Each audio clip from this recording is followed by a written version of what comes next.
Hi guys, how to add text with only outline in Clipchamp. Now we are inside our sample project. Go to text, plain text, drag and drop to the timeline. Insert the text you like, suppose bingo. From the right, select text. Let's increase the text size a little bit. Text color,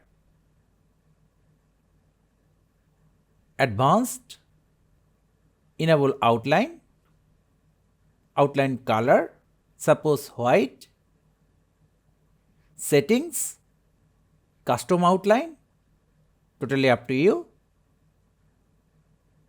Click on empty space. Now we have the text outline. Select the text. Again, go to the text option, text color, opacity, change it to 0, and that's it. So thank you guys for watching. Have a good day.